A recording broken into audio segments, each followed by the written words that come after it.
Hey everybody, welcome back to Mulligans and Hackers Podcast, episode 57? 58. 58? Yep. Whatever, I'll get it right. And it's just me and Chris, and we're going to talk about our second Alberta Golf Tour event in Strathmore, Alberta. Some shenanigans going on there. What a day. Oh, what a day indeed. So, Tee it up? yeah, so last time we talked, it was just Alvin, on episode 56. We recapped our first Alberta Golf Tour event. First event at Desert Bloom. Yeah, and we were talking about how good of a time we had, how everything was run, and then, as the episode kind of went along, we kind of poked at each other, hey, maybe we should go to Strathmore. And, to make a long story short, by the end of the pod, we had decided we were going to Strathmore, so we signed up to go to Strathmore. So we get in the car on Saturday morning. We had a little bit of running around to do because, I was going to Calgary anyway. So we dropped my wife off in Calgary. I introduced Alvin to Quiznos. First time ever at Quiznos. And if you think that's strange, then yeah, that's your problem. But that definitely is on the radar now for pre-golf meals. Even though we don't have one here now. I wish we did, but yeah, that was a great sandwich, man, and it was not over carb loading, right? Nothing heavy. It was just enough to get some fuel into your body, so it was good. I felt really good going to the golf course. I felt really good. Yeah, and I mean we had about a 30 to 40 minute drive because we were coming back from Calgary out to Strathmore. So we got there, we checked in, we changed, we traveled in comfy clothes, we changed, we checked in. So we left here in t-shirts and shorts. Correct. Comfy shorts. Like we left. It was like I don't know. It was like 10 or 12 degrees that morning. And it was nice here. Yeah, beautiful. And Strathmore is. And Strathmore 2.5 hours north. Not even like 2 hours, hour 45. So, and the forecast. I looked at my phone, and the forecast said 17 and cloudy for the entire day. That's what I went with. So yeah, so we got to Calgary, and we're talking to my brother Josh because we dropped off my wife, and anyways, we're talking to Josh before we left, and Josh is like, no, it's supposed to be rainy all day, like it's gonna pour, and we're like, yeah, sure, whatever, man, it's 17 and cloudy, not a big deal, whatever. So we get out there, we get checked in, we change. We get our range balls, head out to the range. Had a really good range session. I had a great really range session too. It was good. We're ready to go. Got a little bit of putting in, not much. Yep. Well, it's tough out there because the putting greens are like the one near the clubhouse is not great, and there's so many people on it, and then the other one over there is like it's got a weird bunch of breaks in it that it doesn't really need if you're just trying to get some strokes or some putting strokes in. But regardless, we checked in with Leah at the tent, got our scorecards. We were playing with Laura and Ian. Yeah. Shout out to Laura and Ian. Yeah, they were terrific, by the way. I would definitely golf again with them. Good time. They were fun. Again, all the people that we're meeting on this tour are fabulous people. Yep. Just, I may not have been as fabulous. We'll get to that, though. We'll get to that. So our tee time was 140. So we were off at 140. We were originally supposed to play blue tees only, but I guess Leah had said there was some emails that she had gotten basically saying that some of the people in the sea flight with us, they played a little bit shorter distances. So we did another hybrid tee. Yeah, so we did blue whites, which kind of helped bring the game back to you a little bit.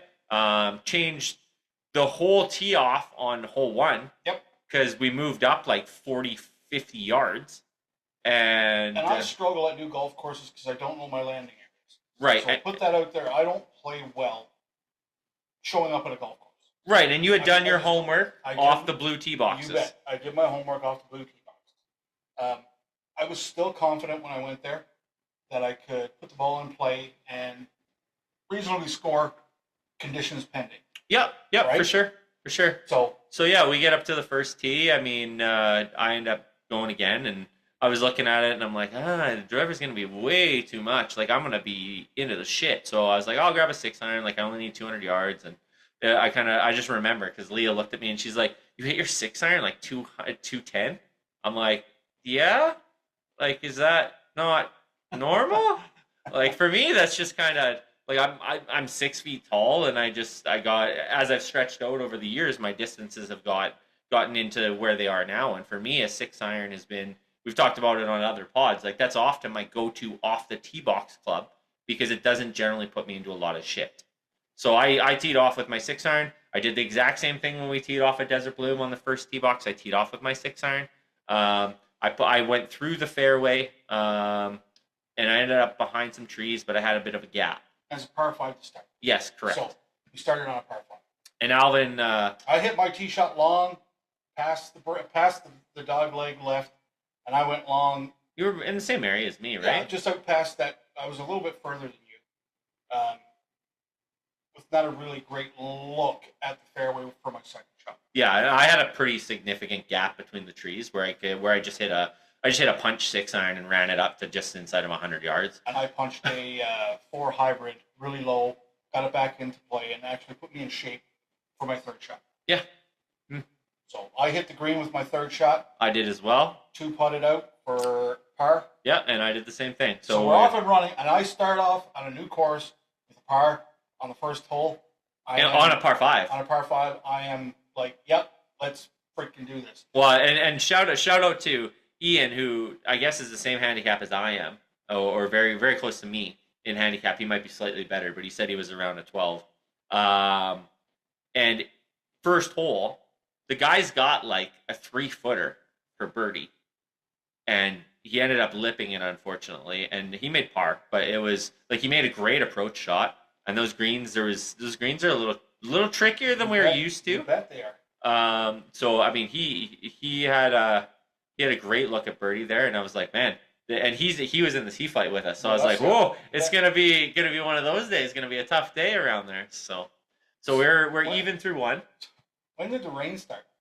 Oh, not for a while yet. Okay. So yeah, we get into so 2. It's a shorter par 4. Shorter par 4, basically straight away. I get up again. I hit a 6-iron. I put it right on the left side of the fairway. I think I'm like 150 out. Great shot. You step up. You hit it. What? Yeah, I hit mine. I kind of toed mine, and it kind of went way right. Driver? Yeah, totally out of shape.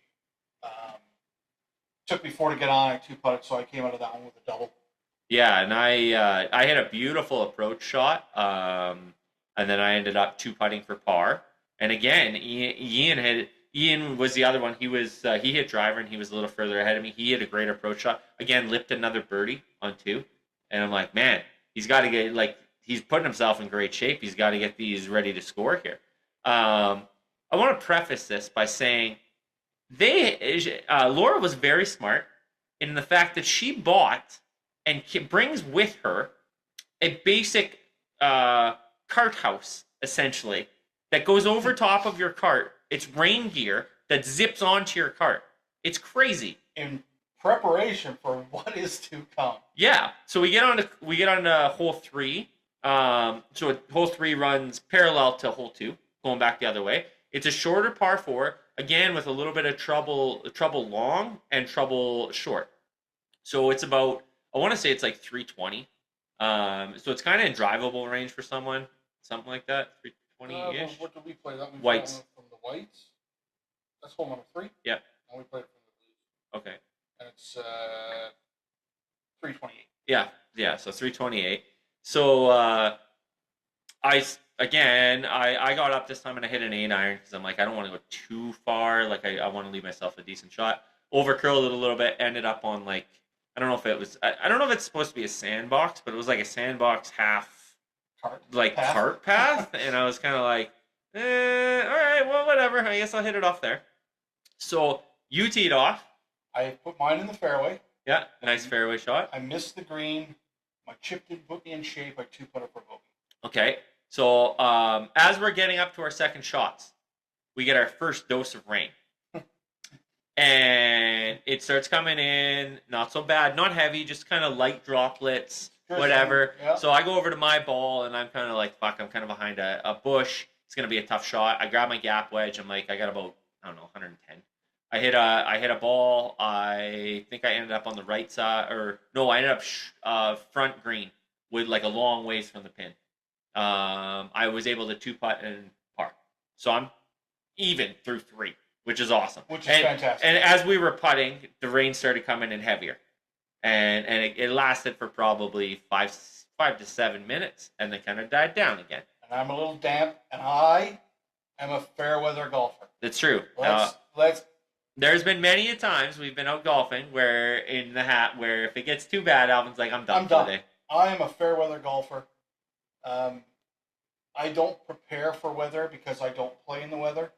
But now that I'm a tour player, I kind of got to rethink that strategy a little bit. Because well, when you're spending money to play, I was woefully unprepared, as we'll get to. Yeah, so 4 is par 3 coming back. I think I was the only one to hit the green. I knocked it around on that hole. Yeah, I think I was the only one to hit the green, and I doubled that one. I broke my cardinal rule of anything inside of like 2.5 feet hit straight at the hole, and I played a tiny bit of break, and there was no break there. It just stayed dead straight. So I ended up 3-putting and taking bogey, which I was not overly happy with. I was not happy with the double on that one because I totally just put myself out of shape on too many shots in a row. Yeah, it wasn't good. It wasn't a good hole for me. So I was not overly happy about that, but it is what it is. I mean, you get the odd 3-putt. So we move on to the next one. The next one. So I'm 5 over through 4 here. Yeah, and I'm 1 over through 4. So this is not overly happy with where I am, but I know it's still manageable, and I know with a good hole I can get myself back in the game. Yeah. So 5 is the left dog leg island green. So this golf course has an island green, and they have an alternate green as well that's out there, that's at the end of the fairway that they sometimes use. I guess I talking to the starter the day before, they had used the alternate green.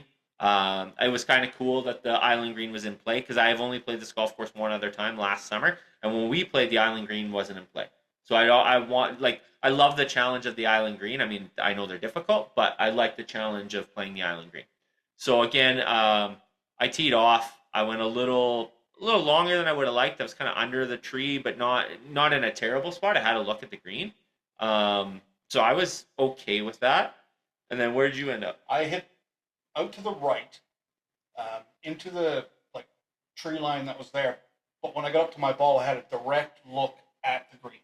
Nice. With nothing in my way. And that green kind of bowls inward. Yeah. And if you're off if you hit like 3/4 back or off the back, it's gone.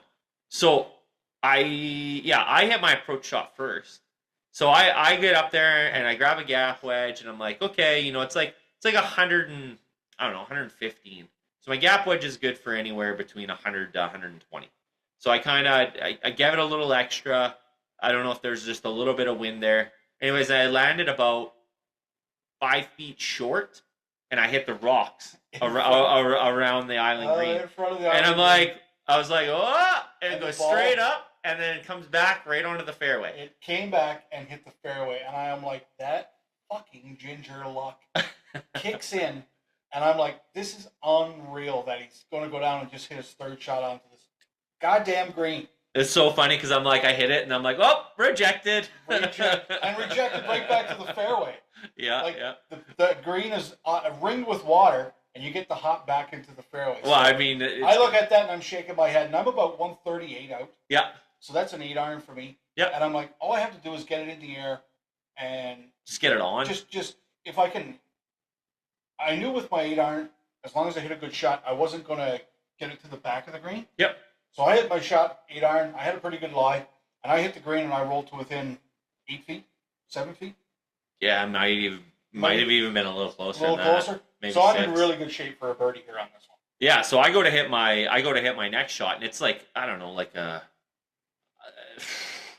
60 yards, 65 yards. So I hit like a little knockdown 60-degree wedge, and I hit it, and I didn't even think I didn't even hit it hard, but it just kept carrying, hit the back of the green, rolled off into the rocks. So I just hit 3 off the back. So I got to go take a drop, play 5, chip on, 2-putt for 7. So I take a fucking triple. So I go from 1 over to 4 over through 5. And I'm 5 over at this point. Yes. And I get up and drain my birdie putt to go 4 over. Yeah. So all of a sudden, after 5 holes, we're back to even. We're back to even. So after that birdie, I was like, game on. I can play now. Yeah. Let's go. I'm a little bit damp from the rain, but I'm okay now. Yep. I'm back in the game here, right? So then the next hole is a uphill slight dogleg right par 4. And you teed off first because you had the tee box. And I hit it to the right, and my driving wasn't really good all day. Yeah, you were a little wayward. I was a little. Well, I wasn't even spray and pray. I was definitely fading right or towing it right. So I struggled with that throughout the entire day that I played. Yep. I didn't put myself again in great shape, but I got it up, knocked it on, and I took a bogey with a 1 putt. So again, another hole. Okay, you know, I didn't do myself any favors, but I got out of it with a bogey, which I was still really happy about. Yeah, I put mine on the fairway again, a 6 iron, and then I hit my approach shot. Ended up rolling deep onto the back fringe, and I did not hit the first putt well off the fringe. I mean, it doesn't technically count as a putt, but I didn't hit it great off the fringe, and I'm like, oh, this is going to be a tough par. So I stepped up there and I drained like a 5 or 6 foot par putt. It just goes to the hole and then dropped in the left side, and I was like, whew, okay, we're good. I need that. So after going 4 over the last 2 holes, I get back on the par train.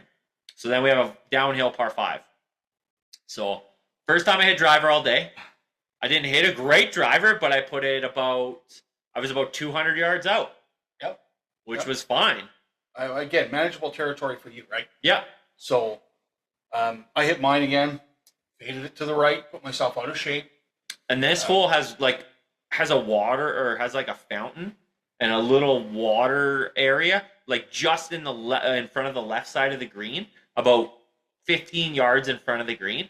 And poor Laura ended up like I don't know. I think she took like a 12 or a 13 or something. Yeah, that was a rough hole for her. She was determined to get over the water, and she did. But she sacrificed a few balls. To her credit, she did. Yeah. I hit the green on that one. Yeah, I hit my second shot with my 6 iron. Just ended up just off the left side. I hit a solid chip, just missed my birdie and hit a par. So. And I hit the green and 3-putted. So I came out of it with a bogey. I wasn't really impressed with that 3-putt, I will tell you. Yeah, well, we're never impressed with 3-putts anymore, because I mean that shouldn't really happen too often for us. Not for us, no. No, we play enough that 3-putts are just adding strokes to your game that you don't need, right? Unnecessarily. Yeah. So then we're off to a par 3, and I just want to say that when we looked at the distance on this, what was it? It was like one. We were playing at 168. Yeah, we were playing at 168, which is an 8 iron for me. Okay. So I get up there and I'm like, I was first. So I hit an 8 iron. Well, I go over the green and just stayed out of the penalty area. And I was like, well, I could have got away with probably a 9. And I was like, okay, whatever. So I chipped back and I made my bogey, and I was happy with that. And I played it as that yardage. Yep. And hit my hybrid. And I went over. Yeah. And I went long. I might have been a little bit to the right, but I was long as well. And I looked at you and I'm like, yeah, that yardage doesn't seem right. Yeah, but I mean, for both of us to go along in a yardage that we're used to playing. Yeah, 100%. Yeah, that was a little bit tough. I don't know if there was a little bit more wind than what we thought behind us, maybe, but it just seemed weird. Yeah. So I knocked it around a little bit, took a double on that one. Par 3s were not my friend in Strathmore. I doubled both of them on the front. So. I think it had started, or nope, and then we get to 9. So you're coming back towards the clubhouse. Another kind of dog leg left, long par 4 with water in the middle of the fairway. Mm-hmm. Yet again. So I hit a 6 iron. Yeah, I want to say I hit a 6 iron again. I went a little out to the right, which wasn't terrible, but it wasn't in a great spot.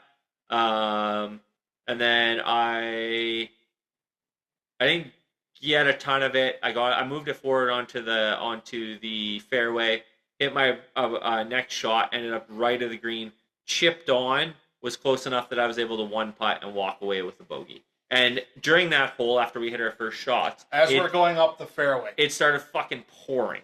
This is where the chaos begins, because as we're going up the fairway, the skies kind of opened up and the thunder started. Yeah. And I didn't see any lightning at that point, but yeah, no, not yet. I hit mine out to the right.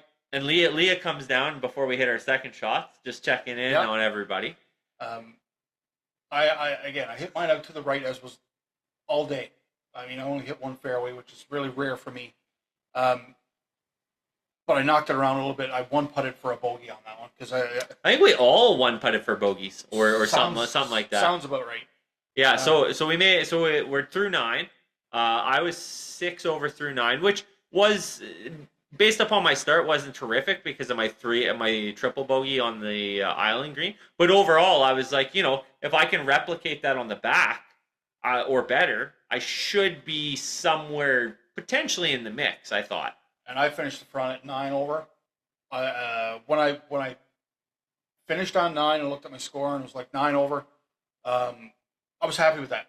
With the way I played on the front, like really not hitting any fairways, not really doing myself any favors on a new course, I was happy with that. 9 over. I'm 3 shots behind you.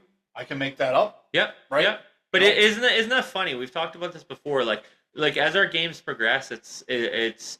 I mean, as we continue to bring our handicap down, it'll be different. But right now, like a bad 9 for us is typically like if we're trying to play well, a bad 9 for us is typically bogey golf. Yep. For sure, 100%. I mean, it always seems to find a way back to bogey golf when we're not playing the way we'd like to play. Yep. I'm learning that lesson really well this year. That, again, if you have a poor start, just keep working at it.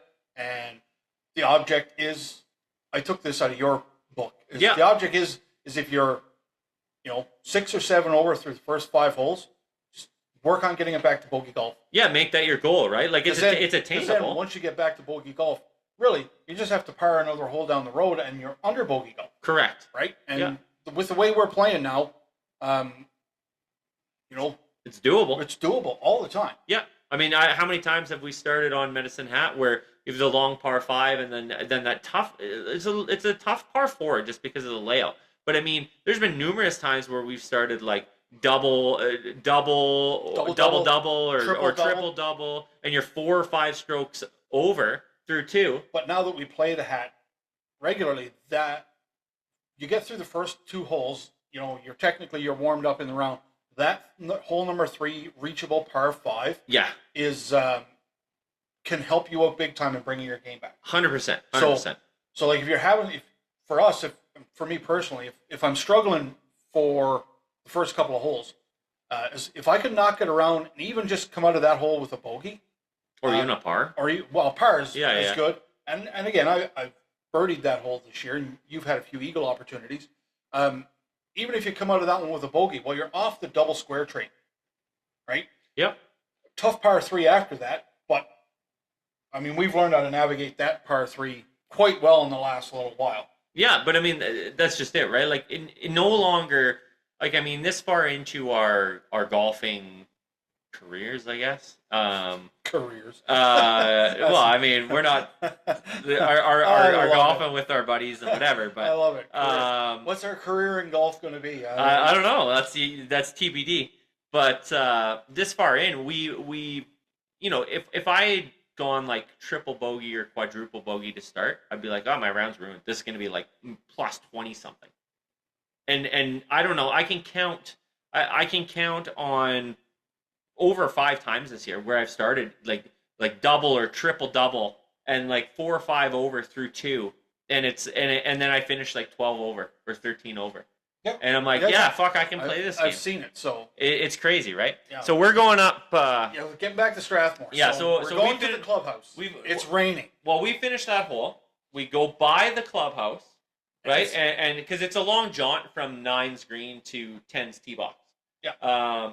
So we drive by the starter shack, drive by everybody. It's raining. It's doing its thing. It's not like pounding down, but it's raining. And I'm getting more miserable as we continue here. So anyways, we get to 10's tee box, par 5 on the back, I believe I was up first. I go to hit driver, only the second driver I hit all day. I did a little fucking stupid low left snap hook that I've been struggling with lately, and didn't really go too far. Didn't go into trouble, but it didn't really set me up for anything. So I was not very happy about that. But at the end of the day, I mean, I can go hit a 6-iron and still have a shot at the green in 3. I think you pumped one out there. I pumped one out there. That was like only my second fairway hit of the day. I was really happy with it, with the conditions that we were playing in at that point. Yep. And then I hit my second shot just inside the 100-yard marker. Yeah, and literally like almost right on top of the 100-yard marker. So I'm like, sweet, I can get there in 3. You get up and make your second shot. I go right, and I mean, it was just the way I was aimed. And there's a little bit of long grass over there, and I seen it bounce off the cart path and like bounce straight up and forward, and we could not find it. So as I hit my shot now, and we're looking for Chris's ball. I have the corner of my eye, see the first lightning flash. Yep. And as we're looking for Chris's ball, the horn goes. So we stop looking for Chris's ball, and we're all in the carts heading back to the clubhouse. Yep. So yep. Go back to the clubhouse for a delay, and it's mayhem in there. Carts parked everywhere. It's chaos. It's still raining at this point. Yep. So we're in the clubhouse. We're there for about half an hour. Yeah, I'd say 20 to 30 minutes. 20 to 30 minutes. We're in the clubhouse. I got a coffee to warm myself up because at this point I'm a drowned rat and I am not happy. So just to preface that, Alvin didn't bring a pullover. He didn't bring a jacket. He didn't bring a sweater. He didn't bring anything but the polo that he was wearing. I literally took and an umbrella. I took my sweater out of the bag. I'm like, I'm not gonna need this. I play golf in Medicine Hat, where first off, it doesn't rain that much when we're out on the course, except maybe for this year. We've got a little bit of rain. So did we learn a valuable lesson? We'll get to the lessons after we're done here. Okay? The lessons we will get to when we're done. So we're in the clubhouse, I get a coffee, and there's some chatter going back and forth about, hey, we don't know if we're going to get this in or not. Because again, we're getting late in the day, and any delay is slowing the groups behind us down. Well, and I said, we were, like, what time is it? 5? Yeah. Like, it was like 5-ish or 4:30, 5-ish or something like that. Something like that, man. And I'm like, I said to you, I'm like, man, if we go back out in like 20, 30 minutes, I was like, we'll get our round in. Well, I was like, but it's going to be pushing for everybody behind us. We were like the 5th tee time to start, weren't we, or something? Yeah, something like that. And there was a lot of groups behind us. Well, there was like 10 more or like 8 more tee times or something. So, I mean, time is a factor here, right? 100%. So 100%. Leah comes in and says, okay, it looks like we got a 2-hour window here. Let's go get this tournament in. So everybody's scrambling. The rain had subsided a little bit here. Yeah, it had kind of gone down to a light drizzle. So we go back out. We look for Chris's ball for a little bit again. Can't find it, so he has to take the drop. Yep. So you hit your shot. And literally, as I'm standing over my third shot, the fucking skies open up. Like, open up, it's 40 days and 40 nights type of fucking rain falling, and I am pissed. But you hit a beautiful approach shot. I had a beautiful approach shot. I'm within 8-10 feet. Oh, yeah. Literally 8-10 feet. But now I'm miserable. The rain has totally sapped my strength. I am wet, and now I'm freezing, and I'm not happy. Yep. And anybody that knows when Alvin is unhappy, he can be one of the most miserable pricks on the face of this earth. I openly admit it. I'll say it to anyone who knows me.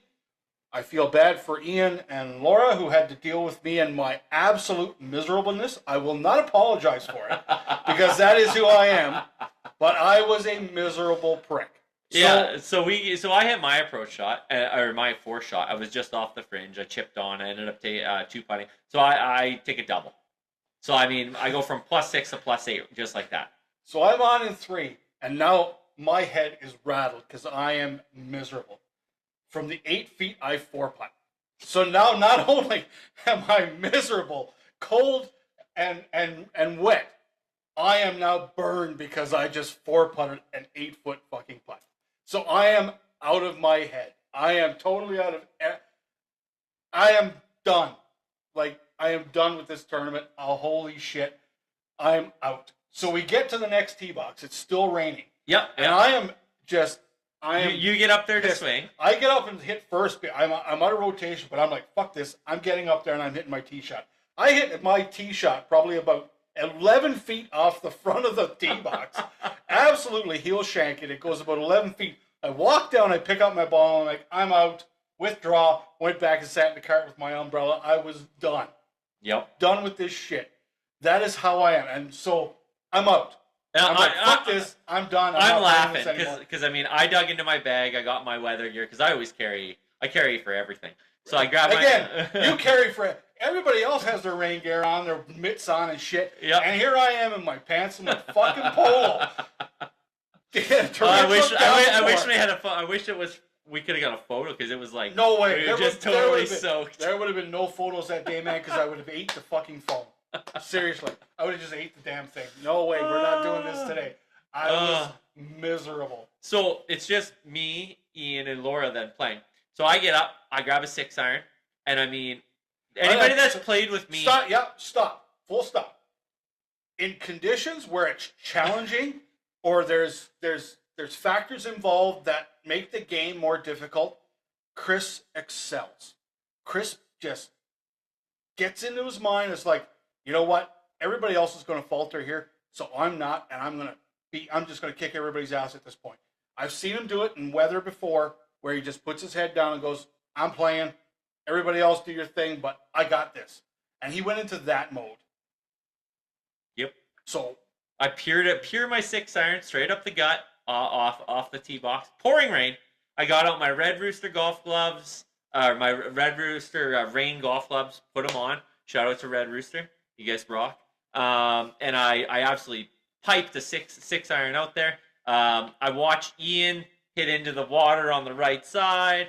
Laura ends up over in the same area.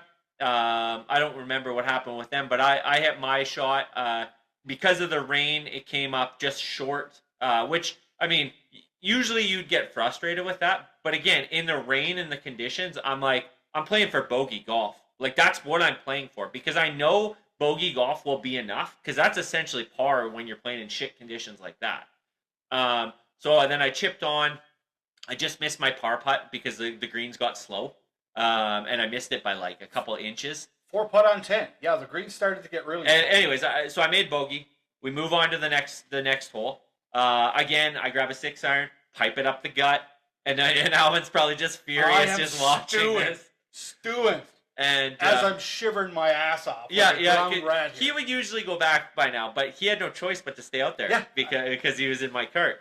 So I pipe a 6. Again, I get up there with an approach shot, come up just short, chip on, just missed my par putt, tap in my bogey, move on to the par 3. Again, similar, I make a bogey on the par 3.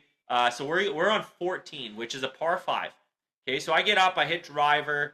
It was, again, low and left, but it gets out there enough that it's like usually not terrible, but it just pisses me off because I can hit every other club in my bag really well. So anyways, I ended up on the cart path off to the left, whatever. I move it to where it needs to take my drop off the cart path, and I hit my ball. This is a par 5, water to the right. You can't really go at it in 2 unless you got a big second shot. So I just lay it out to the 100-yard marker. So we're helping Laura and Ian look for Laura's ball. It's pouring the whole time now.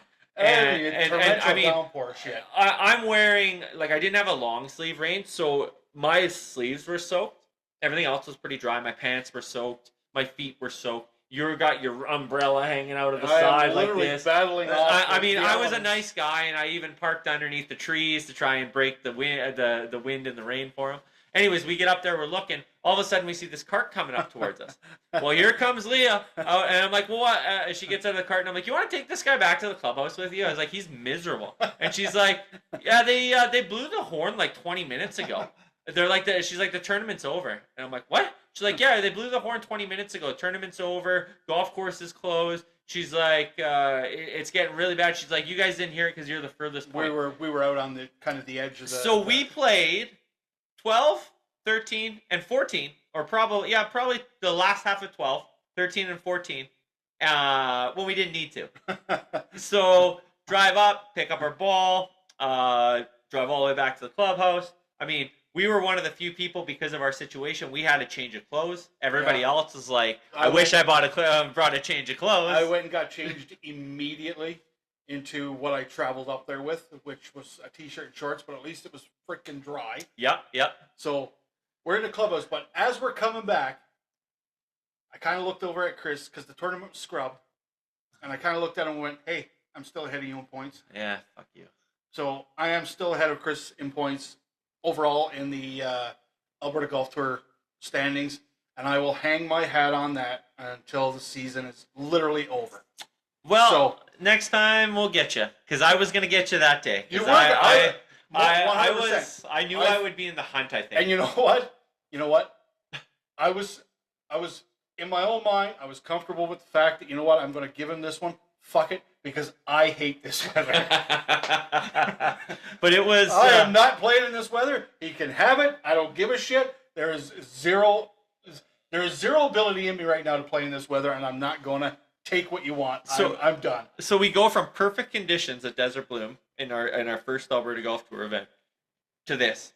And we were joking about it as we're driving back. I mean, man, I was like, I don't know if having such a great time on the first event and then having such a shit time. I mean, we still had a good time, but it was shitty because of the weather. It is from the absolute pinnacle of enjoyment from Desert Bloom to the absolute devastation of Strathmore. And I mean, it has nothing to do with Strathmore or the tournament itself. It's just the conditions in which Leah said, this is only the second tournament they've had scrubbed in 12 years. Yeah.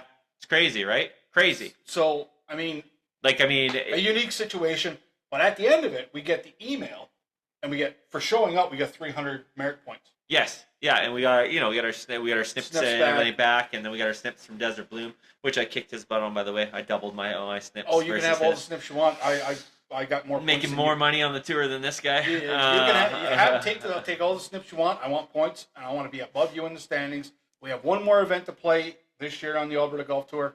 That's Mickelson National early in August. August 6th, yeah.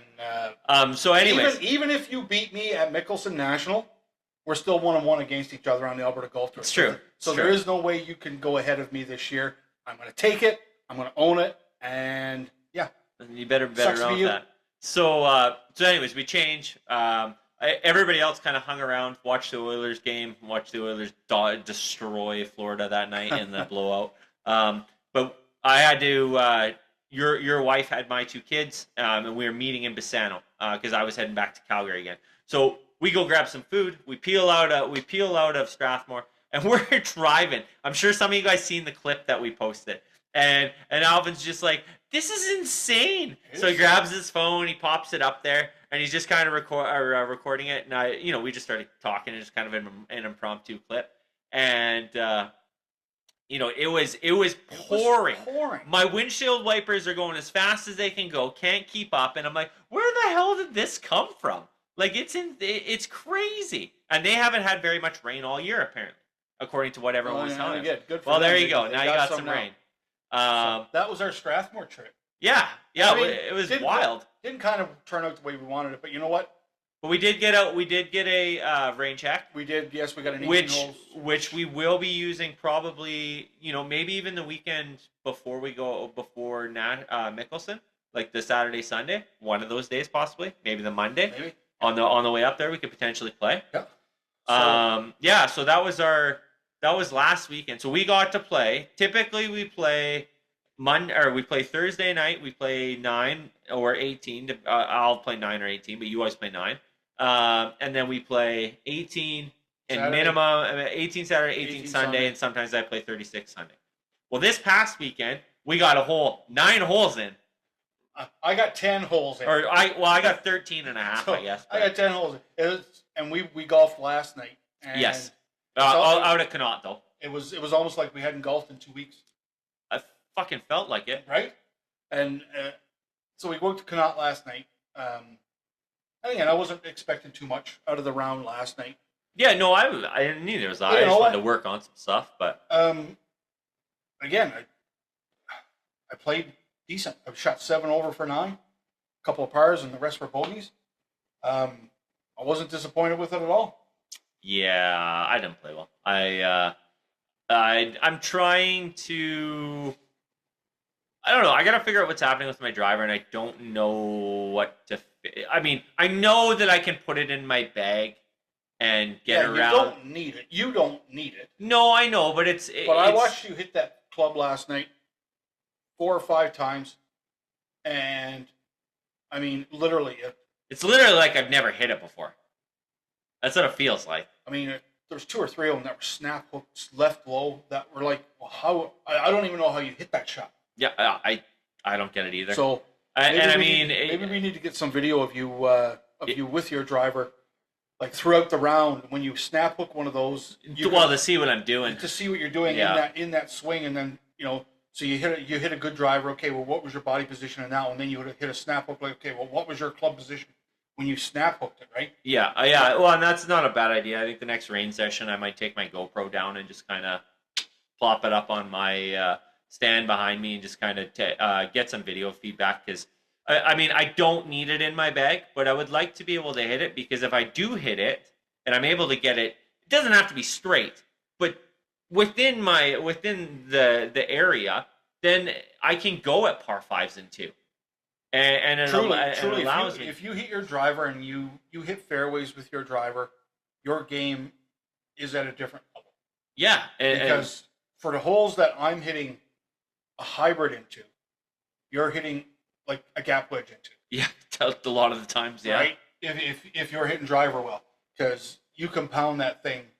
When it's low and it runs all over the golf course, right? So if you could get it in shape, it's a club that could change your game ultimately. Well, and but playing how we play and where we play, you don't need it. No, and really the only reason I'm focusing on it. So anytime you want to take it out of the bag and give me a shot at beating you every day, you by all means take that club out of the bag, use it on every hole, spray and pray that shit all over the golf course, spend an hour and a half per round looking for your ball, because it's literally in orbit somewhere left or right, and I'll just take the W's. Yeah, that's not going to happen.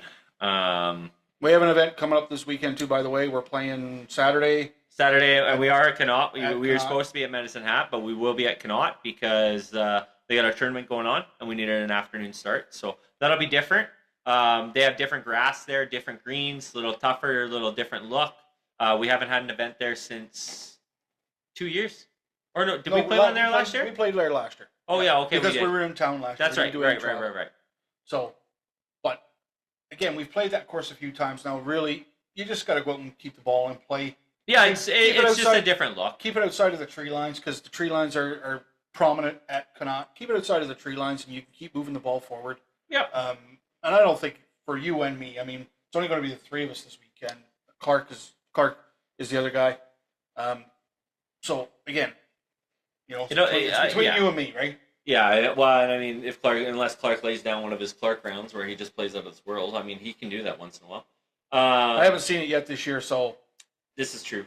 But I mean, I was 12 over through 7, and then I went par to ends. Exactly. And I was just it was fairway green, or so yeah, basically. I shot 7 over. I hit back-to-back greens and 3-putted both of them. So I had 3 greens out of the round, and 3-putted 2 of the 3. Yep. One of them I was in 3-putt range. That was the par 5. Par 5. I was in par range, but I 3-putted that one. But that had a slider in there. That kind of was a tough one. I mean, again, that's an acceptable one. Again, I don't think it was acceptable. I think it was if you would have hit a better first putt, I lifted my first putt to still give me like a 4 or 5 footer. Yeah. But again. But that's the game that I have to navigate is the putting when I get to the green. It's been better this year, granted. So I don't get hung up on that too much anymore. Yep. It's like I know I'm going to have my 3 putts, but I'm going to make a few too. So. Well, and Connaught's just. Connaught greens are different. We say it about every course around Medicine Hat. Like when we played Cottonwood for 3 years, right? Cottonwood's greens are all just tiered, sloped, crazy. But then we go they're play Medicine different. Hat, and their greens are different. Then we go play Desert Bloom, but and their greens are different. And then we go play Connaught, and their greens are different. Everybody's got different grass, it seems like, on their greens. Like, they're all, like, that's the beautiful thing about playing in the hat, right? So we have Cottonwood Coulee. We have Connaught. We have Medicine Hat. We have Redcliffe. And those are all, like, all par 66, par 72, 71, 73, right? Like, all long courses, but every single one of them is very different from each other.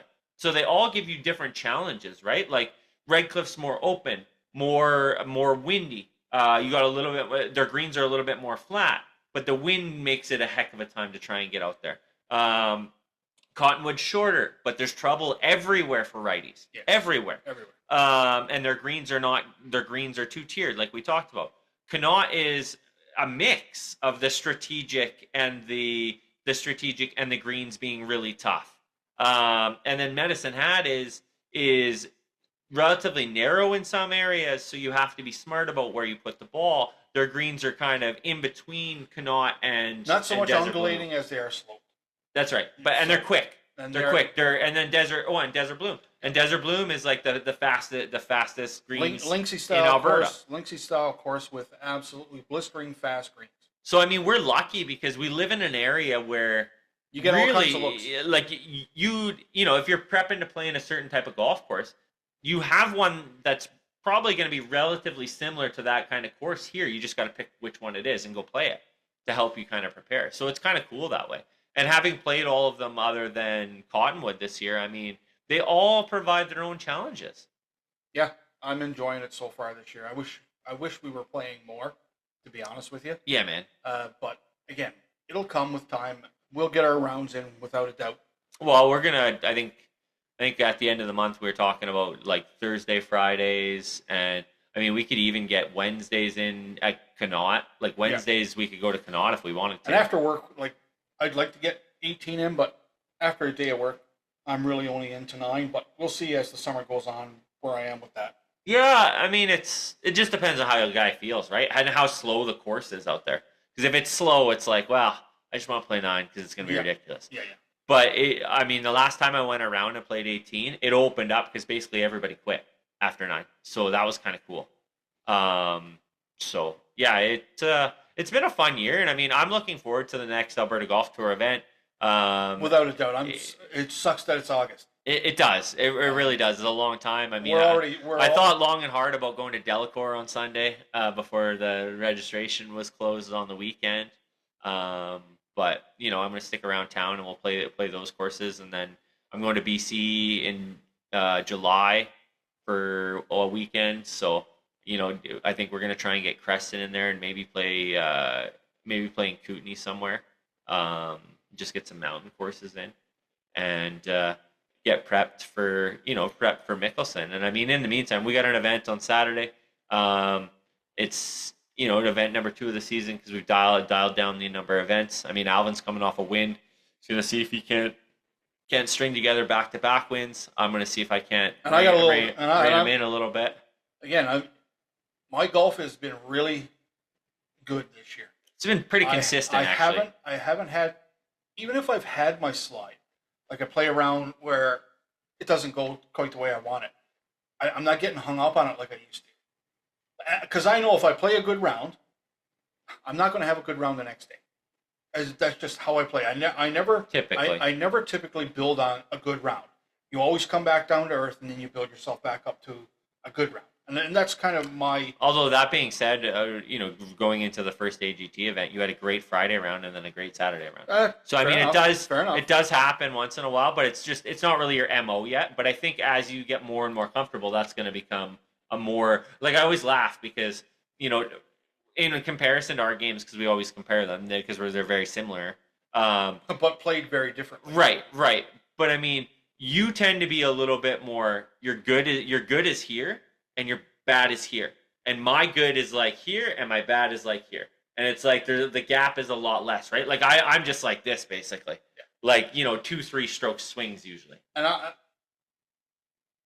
this year in like the first 2, say, events we played, the AGT event at the Bloom and our first Mulligans and Hackers event, mentally I was present, if that makes sense. Yep. And for the first time since I've started doing events, my mental game was on. My mental game was on in Strathmore until, again, the weather conditions totally took me out of my element, but out of your control. Lesson learned, and I will be working on this within the next week or two, that I will have in my bag multiple accoutrements to battle elements. Cold, rain, and wind. It's going to happen. I am, if I'm going to play tour golf, I have to be prepared for tour golf. Well, it's a necessity, right? Because it's one of those things. I mean, you cannot control the weather. The weather's going to do what. But I'm so naive in that shit, Chris, that I tell you, I'm a fair weather golfer. Oh, I know. I've golfed with you a long time. I don't plan for fucking bad weather, because if there's bad weather, I'm just not fucking playing. Yeah, but if you're in a tour but now, if you're in a tour event, you have no choice. Do you want to waste your $200 or do you want to play around? I totally got some lessons learned to me about tour golf that I will take to heart, bring home, and deal with shortly. Yeah, I mean, because that was your first foray over more than an hour away from home to play golf, right? Exactly. That was like my first trip for golf. And I mean, we talked about it a little bit before we left, like the day, like when we were on the range or whatever the day before. So we did a late night range session, and we were kind of chit chatting about it, about how I said to you, I was like, watch your yardages; they might not be the same on your clubs, because it's just a little bit of elevation change, but it's enough to make a difference. And that was one of the things I noticed when I first started playing golf away from home and in and around the Calgary area. I'm like, what the hell am I doing hitting the club this far? Or why isn't it going as far as it should be? And it's like, oh, that little tiny bit of altitude changes your distances, right? So just little things that we kind of learn as we play more and more. Again, the more and more we play, the more and more we learn, and the more we literally have to learn. Yeah. About the game and about playing this. Because we had kind of talked about next year on the Alberta Golf Tour. We're going to play more events next year. Hell yeah. Because I am hooked. And again, it might have... Dude, it's got my competitive juices just The Strathmore thing didn't do anything to diminish. Yeah, Nothing. Even though I picked up my ball and went home, like the crybaby I can be, it did nothing to diminish the first time I played on the tour. Like, it did nothing to diminish that. I am so into this. This could be something we do for a while. Yeah, man. We did the Mulligans and Hackers tour for a few years, competing against ourselves. Now we have this entry level into competing against some other people in our handicap categories and stuff, and literally getting to travel and do some tour dates with inside of a tour. It's fun. It's cool to see the feel, right? Who knows where it's going to go within 2 or 3 years? Because I still want to do that RBC scramble thing. Oh, I think if we continue to play at this, and continue to get better. I mean, if our handicaps get better and we creep up the flights, right, like to wherever our handicap puts us as we take time and our games improve. I mean, there's no doubt that we could even go play the RBC scramble now. Yeah, for sure. It's just a matter of having the team in place. But it's about the experience for me too. The experience of going and playing technically a PGA event. Yeah, that'd be pretty wild, right? That'd be pretty wild. And again, experiences in the golf world for us now. That's what it's all about. Well, and it seems like they're coming fast and furious lately. Well, bring it on now. Yeah, it's pretty cool. I mean, if you would have give a snapshot to ourselves, back when we started this in the around COVID era, I mean, we'd be just looking at ourselves and being like, "Holy crap! Like, look at how far you've come." Yeah, like it's crazy. I mean, our games have developed like insanely. I mean, the amount of people that we come in contact with on a daily basis, and I mean, and that's just in the golf world too, right? Like just going and playing golf, people that we meet, we played with a bunch of people, random people throughout the year so far. Yeah, and I mean, if you, episode 57, if you haven't listened to it, Alvin sat down with Brian Cooper. Yeah, he plays on the PGA Champions Tour, and it's unbelievable. And they had a great chat. It's an awesome episode. If you haven't listened to that one, that's one that if you were gonna get into listening to the Mulligans and Hackers podcast, listen to that episode with Brian. We get into a lot of deep stuff. He got his PGA Tour Champions card and went out on tour for a year, and listening to him describe again the highs and lows, the light and dark of being on tour, reaching your goals, and then them maybe not being what you expected them to be, and still battling through it and getting those type of experiences out of it. Episode 57 is a great listen, guys. Yeah, it's by all means. If you guys haven't listened to it, download it, listen to it. You'll love it. Yeah. And again, the golf experiences are great, and the social media stuff that we're doing as well. I don't think I ever would have thought we would have gotten to the point we're at right now, because our little podcast has grown exponentially over the last few months. Socials have grown. Our interaction through social media has grown, which is giving us a little bit more exposure. Which is cool in itself, but that element of it is, I guess, almost directly related to us playing. Our golf games are getting better, and our social media is getting better as well, right? Well, yeah, and I mean, we talked about this at the beginning of the year, right? It really feels like we're at the beginning of the next part of the journey, right? Like we're starting the next leg, and that's exciting. I mean, we've come in contact with some cool people, some cool brands. Yeah, some cool brands. I mean, we've got to test out some different brands and stuff. And who would have thought? Yeah, like two guys in Medicine Hat, Alberta, who've been golfing for 4 years. This is our fourth year. Yeah, it's our fourth year golfing. I mean, we're mid handicappers essentially now, and I mean, we can call ourselves amateur golfers or amateur tour golfers. Amateur tour golfers. Yes, we can, and I'm going to hang my hat on that. So it's pretty cool, right? I mean, it's one of those things that, if you're sitting in your basement and you're thinking, hey, I'd love to start a podcast to talk about something or whatever. Do it. I have been reaching out. So this is one of the things that I've found in this social media sphere that we're in. And this isn't me being diverse or nothing like that, because I don't buy that shit. But there's dozens of male-fronted podcasts in the golf world. Dozens. I mean, we're in the Golfer Gang Network. There's a ton. Yep. There are no female-fronted podcasts other than Club Twirls with the Girls that I know of. And that's a good podcast too, by the way, so check that out. Yeah. But I've been reaching out to more ladies in the social media world, especially, ladies with decent following, saying, why don't you start a podcast? Right? Because again, you get all the dudes' perspectives from golf and how we go about it. It is interesting to know how the ladies getting into golf or starting golf, getting into golf, how we started our journey into golf, and we recorded it right from the beginning. Well, it'd be interesting to hear some ladies' perspective on, is golf intimidating for you? Like when you're starting golf, is it intimidating? And does that intimidation stop you from playing or restrict you from getting involved in it the way you probably want to get involved with it, right? Yep. So hearing that perspective, I think it would be just as important as listening to us clowns do this shit, right? 100%. 100%. And I mean, we've had some guests on that would be great podcast hosts if that's what they wanted to do, right? Some female guests. When we started this, we weren't regular. Nah, we were like once a month maybe. Now here we are, like in our fourth year, and I guess at the end of our fourth year, we started to become every Monday drops. Yeah. And we haven't missed a Monday except Christmas Monday. Yeah. We weren't dropping one that day.